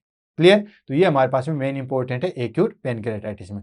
साथ के साथ हाइपोटेंशन देखने को मिलेगा और शो की कंडीशन आ जाएगी इन सीवियर केसेस। ये सारे के सारे फीचर जो है वो हमें कहाँ देखने को मिलते हैं, ये हमें देखने को मिलते हैं एक्यूट पेनक्रियाटाइटिस में। किसमें देखने को मिलेंगे दोस्तों, एक्यूट पेनक्रियाटाइटिस में। अब हम ले लेते हैं क्रोनिक पेनक्रियाटाइटिस में हमें क्या क्या चीजें देखने को मिलती है। तो सबसे पहली चीज क्रोनिक पेनक्रियाटाइटिस। क्रोनिक पेनक्रियाटाइटिस में हमें क्या देखने को मिलेगा, recurrent epigastric pain radiating to the pain. वही हमारे पास में एपिगेस्ट्रिक पेन तो रहेगा और वो जो है वो रेडिएट होता है पीछे की साइड में। नेक्स्ट इसमें आता है इंपॉर्टेंट चीज का स्टोरिया, यानी कि फैटी स्टूल जो है वो हमें देखने को मिलेगा। क्यों, क्योंकि दोस्तों स्टोरिया क्या होता है, स्टोरिया होता है हमारे पास में जो स्टूल होता है, ठीक है, या जो फीकल मटेरियल होता है, उस स्टूल के अंदर क्या होता है दोस्तों, फैटी सब्सटेंसेस होते हैं, ठीक है, या फैट जो है वो हमारे पास में प्रेजेंट होती है, इसको हम कहते हैं स्टोरेरिया। अब आपका क्वेश्चन आएगा कि सर तीन चीजें थी हमारे पास में, क्या क्या चीजें थी, कार्बोहाइड्रेट भी था, कार्बोहाइड्रेट भी था, देन उसके बाद हमारे पास में जो है प्रोटीन भी था, खाने में ये सारी चीजें तो लेते हैं, एंड फेट भी था। तो इसमें स्टूल में हमें सिर्फ और सिर्फ फेट ही क्यों दिखाई दिया, कार्बोहाइड्रेट और प्रोटीन हमें क्यों नहीं दिखाई दिया, तो इसका रीजन है दोस्तों, कार्बोहाइड्रेट को पचाने वाला जो एंजाइम है वो क्या है दोस्तों, वो है एमाइलेज। क्या है, एमाइलेज। अब देखो सारी चीज जो है वो एक्सप्लेन करने में हमारी क्लास जो है थोड़ी सी बढ़ जाती है, लेकिन क्लास साइज बढ़ जाए लेकिन हमें नॉलेज जो है वो परफेक्ट होना चाहिए। तो जो हमारे पास में कार्बोहाइड्रेट है, ये जो है वो इसको डाइजेशन कौन करता है? एमाइलेज करता है। और ये एमाइलेज कहाँ कहाँ से सीक्रेट होता है? ये हमारे पास में माउथ से भी सीक्रेट होता है और पेनक्रियाज से भी सीक्रेट होता है। अब अगर पेनक्रियाज जो है वो डैमेज हो जाएगा तो कोई बात नहीं, माउथ से तो सीक्रेट हो रहा है ना, वहां से डाइजेशन हो जाएगा। Second, protein. प्रोटीन के लिए हमारे पास में एंजाइम है, जैसे कि ट्रिप्सिन, काइमोट्रिप्सिन, देन पेप्सिन, ये सारे के सारे जो है वो प्रेजेंट होते हैं। तो इसमें हमारे पास में मैक्सिमम जो एंजाइम है वो कहाँ प्रेजेंट होते हैं? स्टोमक के अंदर। ये हमारे पास में स्टोमक के अंदर प्रेजेंट होता है। भाई आपने देखा होगा यहां तो सिर्फ और सिर्फ जो है वो ट्रिप्सिन ही तो प्रेजेंट है, बाकी पेप्सिनोजन है, काइमोट्रिप्सिनोजन है, ये कहां प्रेजेंट हो गया हमारे पास में? पेप्सिनोजन हो गया, ये सब स्टोमक में प्रेजेंट होते हैं। तो प्रोटीन का डाइजेशन भी जो है वो स्टोमक कर देता है, तो प्रोटीन का भी काम हो गया। लेकिन फैट को जो डाइजेस्ट करने वाला है लाइपेज, क्या है दोस्तों? लाइपेज जो एंजाइम है वो कहां प्रेजेंट होता है? वो न माउथ में प्रेजेंट है, न वो हमारे पास में स्टोमक में प्रेजेंट है, न और कहीं प्रेजेंट है, वो सिर्फ और सिर्फ प्रेजेंट है हमारे पास में पेनक्रियाज में। अब पेनक्रियाज का एंजाइम तो वहां तक जा नहीं रहा है, तो पेनक्रियाज का एंजाइम वहां तक नहीं जा पा रहा है, जिसकी वजह से वो स्टूल सब्सटेंसेस जो है वो कहां प्रेजेंट होते हैं दोस्तों? हमारे पास में फैट सब्सटेंसेस कहां प्रेजेंट होंगे? स्टूल के अंदर, जिसको बोलते हैं स्टूरिया। नेक्स्ट हो जाता है हमारे पास में वेट लॉस। ऑफ कोर्स किसी चीज का मेटाबॉलिज्म डाइजेशन ही नहीं हो रहा तो वेट लॉस तो होगा ही होगा। नेक्स्ट आ गया हमारे पास में डायबिटीज मेलाइटस। क्यों होगा? Of course due to endocrine cell destruction. ठीक है, पेनक्रियाज डैमेज हुआ। अब पेनक्रियाज जो है वो हमारे पास में डैमेज हुआ, अब मान के चलिए कहीं ऑब्स्ट्रक्शन है तो हमारे पास में जो है वो डायबिटीज मेलाइटस नहीं होगा, क्योंकि ऑब्स्ट्रक्शन हो जाएगा तो पेनक्रियाटिक जूस ही तो नहीं आ पाएंगे, बाकी चीजें तो चलेगी। लेकिन अगर मान के चलिए सेकंड ले लेते हैं इंजुरी, ठीक है, इंजुरी अगर हो गया तो क्या होगा? अब इंजुरी हुआ तो पूरा पेनक्रियाज ही डैमेज हुआ ना, तो इसमें हमारे पास में एंडो प्लस एक्जो दोनों जो है वो हमारे पास में अफेक्ट हुए। एंडोक्राइन एक्जोक्राइन दोनों जो है वो हमारे पास में अफेक्ट होते हैं, जिसको हम कहते हैं डायबिटीज मेलाइटिस। अब ये एंडोक्राइन वाला जो है वो अफेक्ट होगा तो इंसुलिन वगैरह जो है वो डैमेज होगा, तो इसको वजह से डायबिटीज मेलाइटिस होगा। और लास्ट आ जाता है हमारे पास में माल एब्जॉर्वेशन। किसी चीज का डाइजेशन ही नहीं होगा तो फिर किस तरीके से वो एब्जॉर्ब होगी, ये चीज आपको भी पता है। ठीक है, ये हो गया क्रोनिक पैनक्रेटाइटिस में। अब हम बात कर लेते हैं दोस्तों डायग्नोस्टिक इवैल्यूएशन, कैसे जो है वो आप इसका पता लगाओगे। तो डायग्नोस्टिक इवैल्यूएशन हमारे पास में बहुत ईजी है। बेसिकली हमें तो मोटा मोटी क्या देखना है दोस्तों? हमें मोटा मोटी जो है वो एमाइलेज, लाइपेज, ये सारी चीज देखना है। तो पहले हम जो है वो टेस्ट देख लेते हैं, देन उसका पर्पज क्या है, क्या फाइंडिंग्स है। तो सबसे पहला आता है हमारे पास में most important, serum amylase and lipase. देखो सीरम एमाइलेज बोला है, सीरम एमाइलेज सीधा सीधा मीनिंग होगा हमारे पास में दैट इज कॉल्ड पेनक्रेटाइटिक एमाइलेज। क्यों? क्योंकि जो हमारे पास में माउथ में प्रेजेंट है उसको हम सैलाइवरी एमाइलेज बोलते हैं, वो हमारे पास में सीरम में नहीं होता, जो हमारी लार है, सैलाइवा है, वहां पे प्रेजेंट होता है, इसलिए उसको बोलते हैं सैलाइवरी एमाइलेज। और सीरम एमाइलेज किसको बोला? जो पेनक्रियाज से सीक्रेट होता है। क्लियर? तो सीरम एमाइलेज और लाइपेज ये हो जाता है हमारे पास में, ये दोनों के दोनों जो है वो हमें एलिवेटेड बढ़े हुए दिखेंगे। Lipase more more specific, of course lipase जो है मोर स्पेसिफिक होता है। क्यों? क्योंकि एमाइलेज वाला काम तो हमारे पास में माउथ से भी हो जाता है। नेक्स्ट हम करते हैं एलएफटी, लीवर फंक्शन टेस्ट देखते हैं। तो लीवर फंक्शन टेस्ट में हम देखेंगे कि कहीं ना कहीं गोल स्टोन इन्वॉल्वमेंट तो नहीं है। गोल स्टोन इन्वॉल्वमेंट का पता कैसे चलेगा? ऑब्स्ट्रक्शन है, बाइल अगर हमारे शरीर के अंदर ही प्रेजेंट है, बिलीरुबिन बढ़ा हुआ है, तो ये सारी चीजें हमारे पास में जो है लीवर फंक्शन टेस्ट से पता चल जाएगी। Next serum calcium. अब आपको पता ही है दोस्तों कि हमारे पास में क्या होता है कि सीरम कैल्शियम देखेंगे तो हमारे पास में, अच्छा सीरम कैल्शियम में हमारे पास में था दैट इज कॉल्ड था, क्या था दोस्तों? हाइपर कैलेमिया था। यहाँ पे जो बता रखा है उसने ये बता रखा है कि सीरम कैल्शियम जो है वो हमारे पास में, सीरम कैल्शियम जो है वो डिक्रीज होगा तो fat necrosis and bind calcium. जब हमारे पास में फेट नेक्रोसिस होगा, अब देखो दोनों को समझो कि फेट नेक्रोसिस होगा तो वो फेट नेक्रोसिस क्या करता है? कैल्शियम को बाउंड कर लेता है। ठीक है, पहली कंडीशन हमारे पास में अगर हाइपर कैल्सीमिया है, हाइपर हमारे पास में जो है वो कैल्शियम है, तो ये पेनक्रेटाइटिस को कोज करता है। लेकिन जब एक बार पेनक्रेटाइटिस हो जाता है तो फिर हमारे पास में नेक्रोसिस चालू होता है। ये हालांकि लेट स्टेज में होता है, अर्ली स्टेज में ये नहीं होता है, लेकिन अभी आपने देखा था कि फेट नेक्रोसिस जो है वो करवाता है। तो जब नेक्रोसिस चालू हो जाएगा टिश्यू डैमेज हो जाएंगे। अभी थोड़ी देर पहले ही आपने देखा था, ये देखो ये रहा, ठीक है, नेक्रोसिस जो है वो आपने, ये रहा हमारे पास में acute pancreatic multi organ and necrosis and haemorrhage जो है वो सीवियर केसेज में हो जाता है। ठीक है, तो ये हमारे पास में नेक्रोसिस हुआ।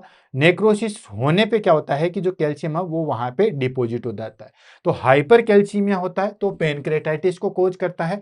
लेकिन हमारे पास में अगर फेट नेक्रोसिस चालू हो जाएगा तो कैल्शियम वहां आके जमा हो जाएगा और फिर कैल्सीमिया जो है वो देखने को मिलेगा। देन नेक्स्ट आता है सीरम ग्लूकोज। सीरम ग्लूकोज की बात करें तो हमारे पास में एलिवेटेड मिलता है। क्यों? क्योंकि अब इंसुलिन इतना प्रॉपर जो है वो सीक्रेट नहीं हो रहा है। अब इंसुलिन जो है वो प्रॉपर सीक्रेट नहीं हो रहा है तो ब्लड ग्लूकोज लेवल तो इंक्रीज ही मिलेगा। नेक्स्ट आ जाता है हमारे पास में अल्ट्रासाउंड एब्डोमिनल। अल्ट्रासाउंड एब्डोमिनल हम कराएंगे तो उसमें हम गोल स्टोन देखेंगे, देखेंगे कि बाइलरी जो डक्ट है वो हमारे पास में ऑब्स्ट्रक्ट तो नहीं है, कॉमन बाइल डक्ट में क्या हुआ, ये सारी चीजें। सीटी स्कैन एब्डोमेन देखेंगे तो वही हमारे पास में detect necrosis and fluid collection जो है वो देखेंगे।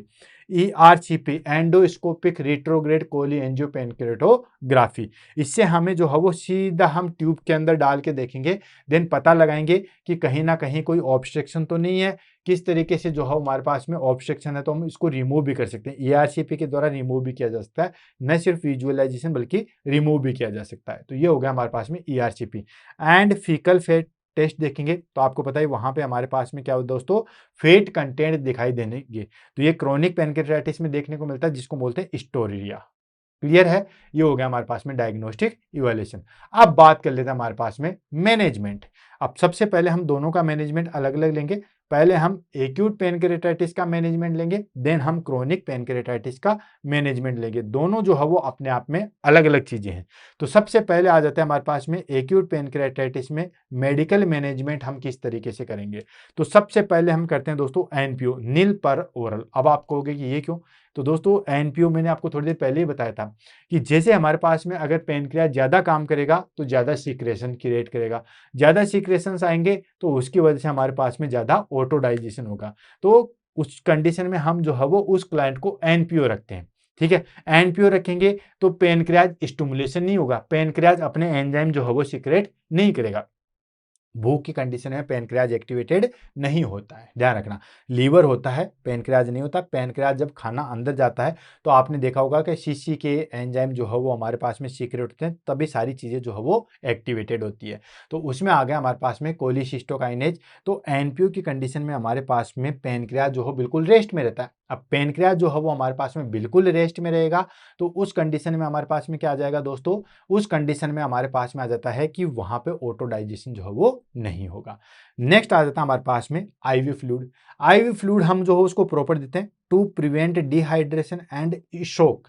क्लाइंट जो है वो शोक की कंडीशन में ना चला जाए, डिहाइड्रेशन की कंडीशन में ना चला जाए, तो उस कंडीशन में हम क्या करते हैं दोस्तों, उसको क्या करते हैं, आईवी फ्लूइड देते हैं डिहाइड्रेशन से प्रिवेंट करने के लिए।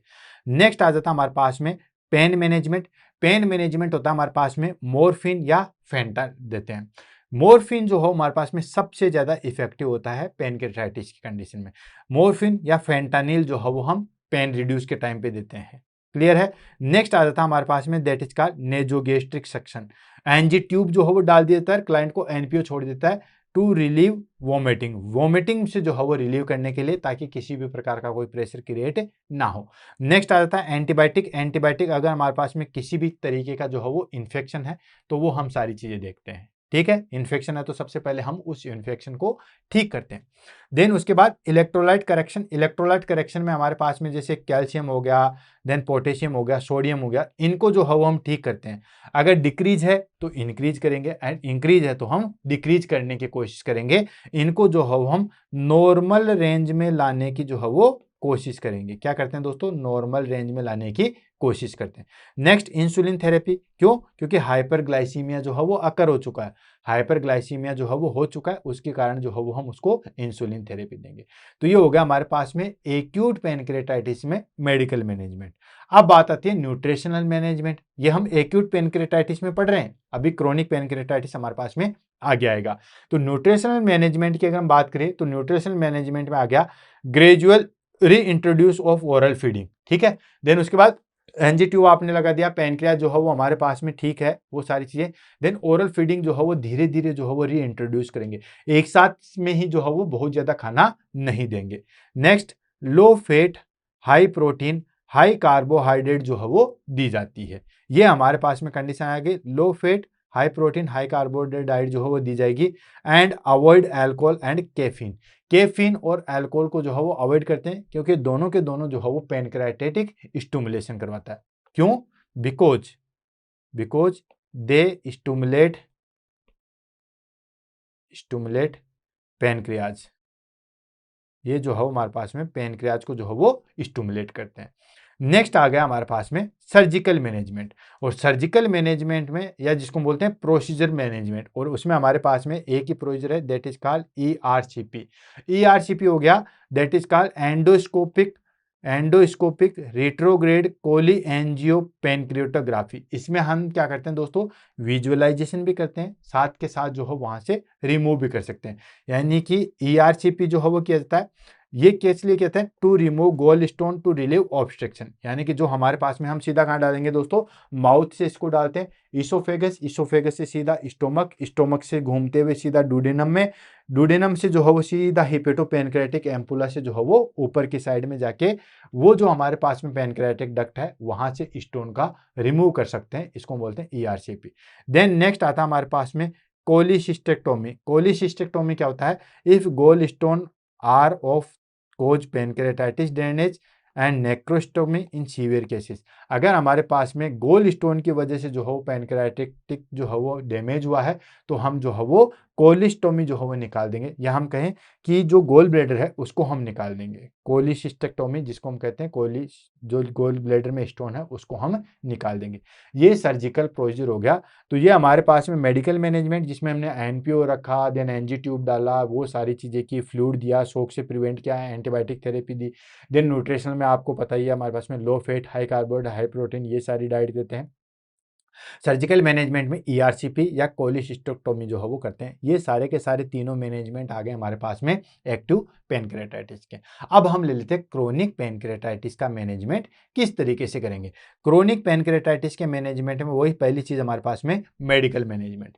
मेडिकल मैनेजमेंट की अगर हम बात करें तो दोस्तों pancreatic enzyme replacement therapy, pancreatic enzyme replacement therapy that is called शिरोन पेन पेनक्रियोसेफेलो पेन कंट्रोल, ये सारी चीजें जो है वो हम देते हैं। ठीक है, तो पैनक्रियाटिक एंजाइम रिप्लेसमेंट थेरेपी देते हैं। क्यों? क्योंकि पैनक्रियाज हमारे पास में काम करना बंद कर चुका है। क्या करता है दोस्तों, पैनक्रियाज जो है वो हमारे पास में काम करना बंद कर चुका है, या इसके एंजाइम जो है वो डिक्रीज हो चुके हैं। अब एंजाइम डिक्रीज हो चुके हैं तो अब फैट का, प्रोटीन का, कार्बोहाइड्रेट का, इनका एंजाइम तो चाहिए। तो उसकी जगह हम बाहर से जो है वो एंजाइम देते हैं जिसको हम बोलते हैं पैनक्रियाटाइटिक एंजाइम रिप्लेसमेंट थेरेपी। क्योंकि पैनक्रियाज काम करना बंद करे तो हम बाहर से पैनक्रियाज के जो एंजाइम है वो देते हैं ताकि मेटाबॉलिज्म जो है वो सही तरीके से हो सके। एंड इंसुलिन थेरेपी देंगे फॉर डायबिटीज। अब लंबे समय तक तो है वो हमारे पास में इंसुलिन जो है वो सीक्रेट नहीं हो रहा, लंबे समय तक इंसुलिन सीक्रेट नहीं हो रहा है तो फिर हम जो है वो दोस्तों इंसुलिन थेरेपी देंगे ताकि डायबिटीज से प्रिवेंट हो सके। And fat soluble vitamin supplement देंगे। क्यों? क्योंकि दोस्तों आपको पता ही है कि विटामिन जो है वो दो कैटेगरी में डिवाइड किया है, fat soluble and water soluble. ठीक है, वाटर सोल्यूबल होता है एंड फैट सोल्यूबल होता है। वाटर सोल्यूबल में क्या कौन कौन से आते हैं दोस्तों, बी कॉम्प्लेक्स आता है वाटर सोल्यूबल में, एंड हमारे पास में विटामिन सी आता है। ये दो तो जो है हमारे पास में वाटर सोल्यूबल है। बाकी ADEK विटामिन भी मैंने ऑलरेडी बुलेट सीरीज के अंदर करवा रखे हैं। तो जो हमारे पास में विटामिन ADEK जो है वो सारे के सारे फैट सोल्यूबल विटामिन है जो हमारे पास में जो है वो उसमें अल्ट्रा डालेंगे, वो सप्लीमेंट देंगे। क्यों? क्योंकि फैट का तो डाइजेशन ही नहीं हो रहा, फैट का डाइजेशन नहीं हो रहा तो जो फैट सोल्यूबल विटामिन है उनका भी एब्जॉर्प्शन सही तरीके से नहीं होता। Next, avoid alcohol and smoking. Smoking और अल्कोहल को जो है वो हम अवॉइड करेंगे। नेक्स्ट आ जाता है हमारे पास में सर्जिकल मैनेजमेंट, नर्सिंग मैनेजमेंट का, इसका में जो है वो हम आगे पढ़ेंगे। और लोअर सर्जिकल मैनेजमेंट की बात करें तो पैनक्रियाटिक डक्ट ड्रेनेज प्रोसीजर, यानी कि एन के एन प्रकार हम जो है वो प्रोसीजर करके क्या करेंगे, जो पैनक्रियाटिक डक्ट है उसका ड्रेनेज करेंगे, ड्रेनेज इन द सेंस उसको जो है वो क्लीन करेंगे। एंड नेक्स्ट आता है हमारे पास में पार्शियल पैनक्रियाटोग्राफी इन सीवियर डैमेज। अगर हमें लगता है कि कहीं पैनक्रियाज जो है वो डैमेज हो चुका है तो जो जितना भी हमारे पास में जितना बड़ा पैनक्रियाज था, ठीक है, जैसे हमारे पास में जो है वो कितना बड़ा था, ये हमारे पास में जो है वो पैनक्रियाज था, तो इस पैनक्रियाज को हमें जो है वो जरूरत के अनुसार इसमें से जो है वो चीज रिमूव कर देंगे जिसको हम बोलते हैं दोस्तों पैनक्रियाटोग्राफी। जैसे मान लो यहाँ पे कोई डेंजरस चीज है तो इसको रिमूव कर दिया, यहाँ पे कोई चीज है तो इसको रिमूव कर दिया। तो ये दो कार्य जो है वो हम करते हैं, पैनक्रियाटिक डक्ट ड्रेनेज करेंगे एंड पार्शियल पेनक्रेटेक्टोमी जो है वो टोमी करेंगे। नेक्स्ट आ जाता है हमारे पास में that is called nursing management. ये हम नर्सिंग मैनेजमेंट ऑल ओवर ले रहे हैं, ठीक है, दोनों पेनक्रियाज का जो हम ले रहे हैं। तो उसमें हमारे पास में सबसे पहली चीज आ गई दोस्तों that is called assessment. Assessment में हमारे पास में आता है monitor, pain, vital sign and fluid balance. तो इसमें हम दोस्तों असेसमेंट करते हैं। असेसमेंट में हमारे पास में आ गया दैट इज कॉल्ड पेन को मॉनिटर करते हैं, क्योंकि इसके अंदर सीवियर पेन होता है और पेनक्रेटाइटिस का जो है पेन बहुत ज्यादा सीवियर होता है। तो मॉनिटर पेन, वाइटल साइन जो है वो हम चेक करेंगे एंड फ्लूइड बैलेंस जो है वो हम चेक करेंगे। वाइटल साइन भी काफी ज्यादा जरूरी है, पेन को भी हम मॉनिटर करेंगे तो हम उसमें जो है वो फेंटानिल और मॉर्फिन ये सारी चीजें हैं एंड फ्लूइड बैलेंस को चेक करते हैं जिसमें हम शॉक से बचाया जा सके। नेक्स्ट आता है assess nutritional status and stool characteristics. इसके जो है वो हम न्यूट्रिशनल स्टेटस को असेस करेंगे, मतलब वही low fat, high carbohydrate, high protein diet देंगे एंड स्टूल कैरेक्टरिस्टिक्स देखेंगे कि इसके अंदर स्टोरिया तो जो है वो नहीं है। एंड अगर नेक्रोसिस हो गया है, ध्यान रखना हाइपर कैल्शियम हाइपोकैल्सीमिया दोनों का मैंने बता दिया था किस कंडीशन में क्या होता है। तो दोस्तों जब नेक्रोसिस होना चालू कर देता है, क्रोनिक पेनक्रेटाइटिस होता है, वहां पे नेक्रोसिस चालू हो जाएगा। तो नेक्रोसिस में क्या होता है कि कैल्शियम का जो है वो डिपोजिशन चालू हो जाएगा। कैल्शियम का जो है वो डिपोजिशन चालू हो जाएगा तो उस कैल्शियम जो है वो डिपोजिशन की वजह से हाइपोकैलेमिया हो जाएगा, और हाइपोकैलेमिया हो जाएगा तो वहां पे चौविस्टिक साइन एंड टॉर्टोइस साइन जो है वो हमें देखने को मिलते हैं। चौविस्टिक साइन एंड टॉर्टोइस साइन दोनों को मैंने बहुत बार एक्सप्लेन किया है, हाइपोकैलेमिया में भी हाइपोकैल्सीमिया में भी। फिर से मैं बताता हूं दोस्तों, जब हमारे पास में कैल्शियम की डेफिशिएंसी होती है, हाइपोकैल्सियम मतलब deficiency of calcium, calcium level less than 8.5 milligram पर डेसीलीटर से कम हो जाएगा, तो उसके अंदर चौविस्टिक साइन में हम क्या करते हैं दोस्तों, जो फेशियल नर्व है उसको हम कंप्रेस करेंगे तो माउथ उसी साइड में घूम जाएगा, इस तरीके से घूम जाएगा, ठीक है। अब जिस तरीके से हम करते हैं ऐसे करें तो ऐसे माउथ जो है वो घूम जाएगा, जिसको हम चौविस्टिक साइन कहते हैं।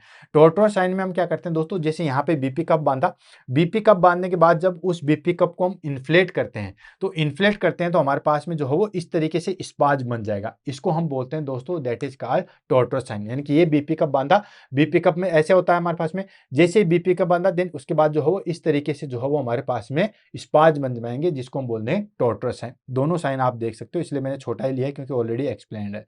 नेक्स्ट आ जाता है हमारे पास में नर्सिंग डायग्नोसिस। नर्सिंग डायग्नोसिस की अगर हम बात करें कि पेनक्रेटाइटिस के अंदर कौन कौन से नर्सिंग डायग्नोसिस हो सकते हैं, तो पहला डायग्नोसिस तो हो गया acute pain related to inflammation, और ये सबसे फर्स्ट प्रायोरिटी पे भी है। क्यों? क्योंकि पेनक्रेटाइटिस की कंडीशन में हमारे पास में जो है वो सीवियर पेन होता है, तो एक्यूट पेन जो है वो हमें देखने को मिलेगा रिलेटेड टू इन्फ्लामेशन। तो acute pain related to inflammation, तो पेन को हमें जो है वो रिड्यूस करना है। सेकेंड आ जाएगा इम्बैलेंस न्यूट्रिशन। इम्बैलेंस न्यूट्रिशन क्यों होगा? Of course imbalance nutrition less than body requirement. क्यों? क्योंकि फैट का डाइजेशन नहीं हो रहा है, कार्बोहाइड्रेट का भी ठीक ठाक हो रहा है, प्रोटीन का भी एवरेज चल रहा है, लेकिन कंप्लीट डाइजेशन तो नहीं हो रहा, जिसकी वजह से हमारे पास में न्यूट्रिशन जो है वो इम्बैलेंस हो जाएंगे। नेक्स्ट आ जाता है risk of fluid volume deficit.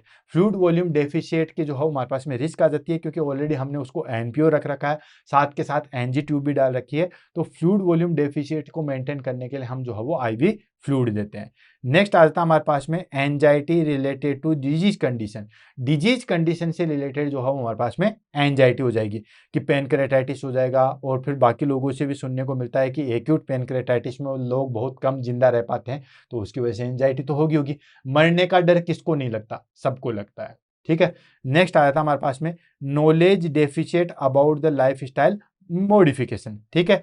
अब उस पर्टिकुलर डिजीज की कंडीशन नॉलेज जो है वो हमारे पास में है नहीं है, तो उसकी वजह से हमारे पास में लाइफ स्टाइल मॉडिफिकेशन जो है वो हो जाएगा। ये हो गया नर्सिंग डायग्नोसिस। अब हम ले लेते हैं दोस्तों इंटरवेंशन, क्या हम करेंगे। अब सारी चीजें आपने देख ली, तो क्या क्या हम कर सकते हैं पेनक्रेटाइटिस की कंडीशन में, इसको हम देखेंगे, जिसको बोलते हैं नर्सिंग इंटरवेंशन। तो उसमें हमारे पास में सबसे पहली चीज आती है maintain NPO status as prescribed. NPO हमें रखना है, क्यों रखना है वो चीज आपको बताइए। पेनक्रियाज को हमें जो है वो ज्यादा से ज्यादा रिलैक्स देना है, इसलिए हम उसको जो है वो एनपीओ रखते हैं। सेकंड आता है administer IV fluid and electrolytes. Of course IV fluid देंगे ताकि शॉक एंड डिहाइड्रेशन से बचा जा सके, एंड इलेक्ट्रोलाइट जो है वो देंगे क्योंकि उसमें हमारे पास में कौन कौन से, that is called sodium, potassium and calcium, ये जो है वो हमारे पास में अल्टर्ड होते हैं, तो इनको हम मेंटेन करेंगे। नेक्स्ट काफी ज्यादा important, provide pain relief and position की बात करें तो नी चेस्ट और साइड लाइन पोजीशन रहते हैं विथ नी फ्लेक्स्ड। दोस्तों नी चेस्ट पोजीशन के बारे में एग्जाम में क्वेश्चन पूछा गया था। अब बहुत सारे बच्चों को लगता है कि पैनक्रियाज के अंदर नी चेस्ट पोजीशन क्यों, तो दोस्तों पैनक्रियाज के अंदर नी चेस्ट पोजीशन में हमें पेन में काफी ज्यादा जो है वो रिलीफ मिलता है। या तो नी चेस्ट पोजीशन दो या फिर साइड लाइन दो, तो उसमें हमारे पास में नी जो है वो फ्लेक्स्ड होनी चाहिए। उससे क्या होता है कि एब्डोमेन जो है हमारे पास में बिल्कुल रिलैक्स होता है और उससे हमें पेन नहीं होता। और ये एग्जाम में काफी बार क्वेश्चन भी पूछा गया है। नेक्स्ट आ जाता है हमारे पास में monitor intake and output. Of course intake output monitor करते हैं, क्यों? क्योंकि डिहाइड्रेशन की कंडीशन ना आ जाए, इसको प्रिवेंट करने के लिए हम इनटेक आउटपुट मॉनिटर करते हैं।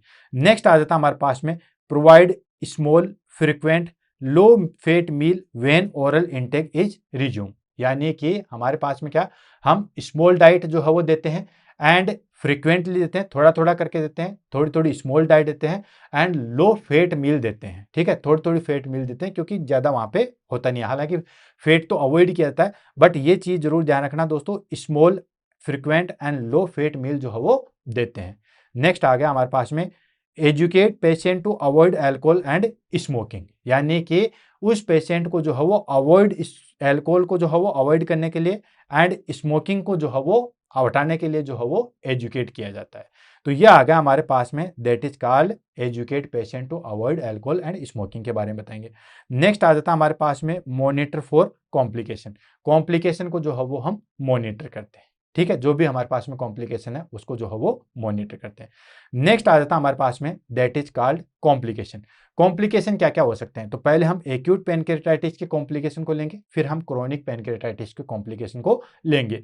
तो पैनक्रेटेटिक नेक्रोसिस हमारे पास में सबसे मेन चीज है, पैनक्रेटिक नेक्रोसिस हो जाता है क्योंकि वहां पे जो है वो ऑटोडाइजेशन हो गया तो नेक्रोसिस हो जाएगा। नेक्स्ट आता है हमारे पास में एब्सिस फॉर्मेशन, वहां पे हमारे पास में जो है वो एब्सेस फॉर्मेशन हो जाएगा, मतलब वहां पे एब्सेस बन जाएगा। एंड सूडोसिस्ट, सूडोसिस्ट का मतलब होता है, सूडो का मतलब होगा नकली, और छोटी सी जो है वो एक झूठे टाइप की जो है वो गांठ बन जाएगी। और हाइपोकैल्सीमिया हो जाएगा। हाइपोकैल्सीमिया क्या हो जाएगा? क्योंकि जहां ये पैनक्रियाज है और वहां पे हमारे पास में नेक्रोसिस हो गया, तो नेक्रोसिस हो गया तो वहां पे कैल्शियम आके जो है वो डिपोजिट हो जाएगा, और ये कैल्शियम जो है वो डिपोजिट हो जाएगा, जिसकी वजह से हम उसको कहते हैं हाइपोकैल्सीमिया। नेक्स्ट आ जाता है हमारे पास में, दैट इज कॉल्ड शॉक की कंडीशन आ जाएगी एंड मल्टी ऑर्गन फेलियर जो है वो हो जाएगा। क्या हो जाएगा दोस्तों? मल्टी ऑर्गन फेलियर जो है वो हमें देखने को मिलता है। And respiratory distress, acute respiratory distress syndrome जो है वो हमें देखने को मिलता है। नेक्स्ट आ जाता है हमारे पास में, that is called chronic pancreatitis. Chronic pancreatitis in the sense pancreatic insufficiency हो जाएगा, माल एब्जॉर्वेशन होगा। क्रोनिक पैनक्रेटाइटिस में मतलब लंबे समय तक वो चीज चल रही है, लंबे समय तक वो चीज चल रही है तो इसकी वजह से हमारे पास में क्या होता है, इनसफिशियंसी हो जाएगी, किसकी? पैनक्रियाज की, एंजाइम की। एंड डायबिटीज मेलाइटिस हो जाएगा। क्यों? क्योंकि पैनक्रियाज जो है वो दोनों का काम करता है, इंसुलिन का भी तो एंडोक्राइन का भी काम करता है, एजोक्राइन का भी करता है। तो हमारे पास में एंडोक्राइन के तरीके से हमारे पास में इंसुलिन की जो है वो डेफिशिएंसी हो जाएगी। नेक्स्ट आता है हमारे पास में पैनक्रेटाइटिक कैंसर। अगर लंबे समय तक जो है वो हमारे पास में क्रोनिक पैनक्रेटाइटिस रहता है तो उसमें हमारे पास में दोस्तों कैंसर हो सकता है। नेक्स्ट आता है हमारे पास में बाइलरी ऑब्स्ट्रक्शन। बाइलरी ऑब्स्ट्रक्शन का मतलब हो गया हमारे पास में, दैट इज कॉल्ड कि हम जो है वहां पर कॉमन बाइल डक्ट जो है वो आ जाएगी, कॉमन बाइल डक्ट जो है वो हमारे पास में ऑब्स्ट्रक्ट हो जाएगी। ये हो गया हमारे पास में क्रोनिक पैनक्रेटाइटिस। नेक्स्ट आ जाता है हमारे पास में, दैट इज कॉल्ड प्रिवेंशन।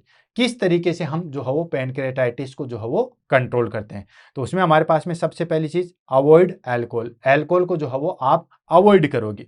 ठीक है, हमारे पास में उस अल्कोहल को अवॉइड करोगे क्योंकि ये हमारे पास में जो है वो क्या करवाता है दोस्तों, चलो ठीक है गोल्ड स्टोन हो गया, वो तो हमारे पास में जो है वो कंट्रोल में नहीं है, लेकिन अल्कोहल तो हमारे पास में कंट्रोल में ना है, तो अल्कोहल को जो है वो हम अवॉइड करेंगे।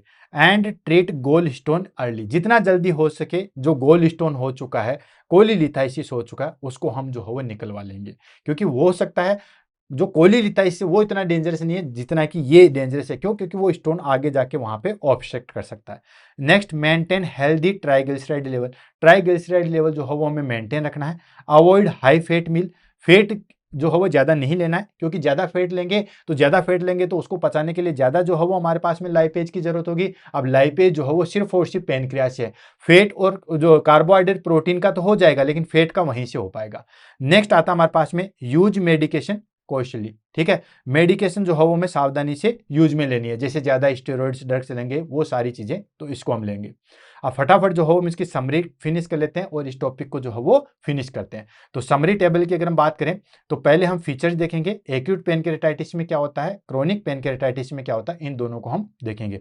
ऑनसेट की बात करें तो एक्यूट पेनक्रेटाइटिस आपको पता है दोस्तों सडन होता है, और क्रोनिक पेनक्रेटाइटिस जो है वो हमारे पास में ग्रेजुअल होता है या रिकरेंट होता है, धीरे धीरे आगे बढ़ता है। ड्यूरेशन की बात करें तो एक्यूट नाम से पता चला ये शॉर्ट ड्यूरेशन के लिए होता है बट डेंजरस होता है, ये लॉन्ग स्टैंडिंग में होता है। रिवर्सिबल की बात करें तो ये रिवर्सिबल होता है और ये जो है वो इरिवर्सिबल होता है।